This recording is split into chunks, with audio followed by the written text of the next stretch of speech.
Okay, Brian, it's finished 3-1 against Farnham Town at the Avenue Stadium today.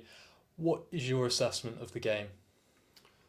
Pretty much the sort of standard game of two halves, wasn't it? So I thought we pretty much dominated the first half with,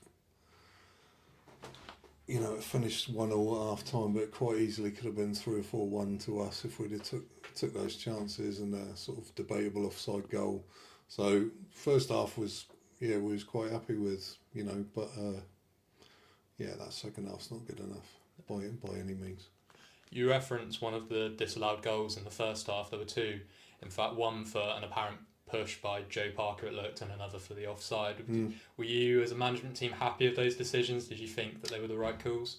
No, especially not the second one. So, Hastie's coming in at the back post and headed it, and they've given offside. So, when we've looked back and watched that through, it's clearly onside, and pivotal decisions make big differences in that game. We go into 2-1 and we're in the ascendancy. So really disappointing that was chalked off.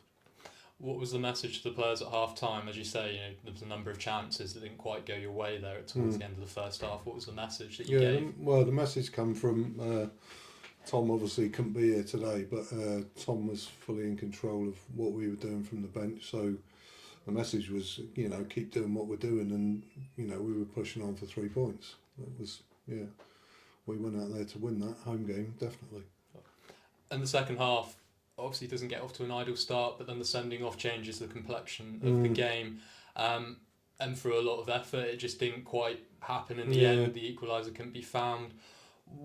What was it in the end that you just felt you were lacking to try and find that equaliser? It's just that little bit of creativity. As soon as they go to 10 men, they're sitting in a low block, and then it's up to us to break them down. We've got to be smart enough to create chances for the people that we've got in the box, and use that extra player as to make forward runs, to get into the box, to get ahead of your marker. But first and foremost, I think you have to win your individual battles out there, and I think they won far more individual battles than we did. It's obviously not been an ideal start to the season with the results we've had so far. As a management team, have you been able to pinpoint what you might think is the reason for that? Is it just a case of trying to get out of a poor run of form? Yeah, a little bit of both. I think we've had personnel changes, and they take time to bed in with the style of play we've got. But it's at the moment it's a case of persevering with what we got, and every player is better than they showed today.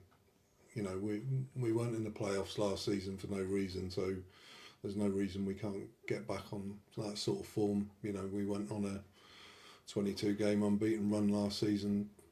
Winning's a habit, losing's a habit, so we've got to sort of snap out of this quickly, and we got a little bit of a respite next week with the FA Cup, which could serve us, really well to get us back on track and help restart this season. You see that as an opportunity, as you say.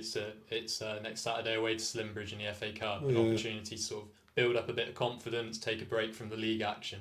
Yeah, definitely. We've, I think it's the 10th season in a row we've been drawn away from home, so we weren't too chuffed with the draw, but it is what it is, and we've got to go up near Gloucester next week and try and get a result in the FA Cup.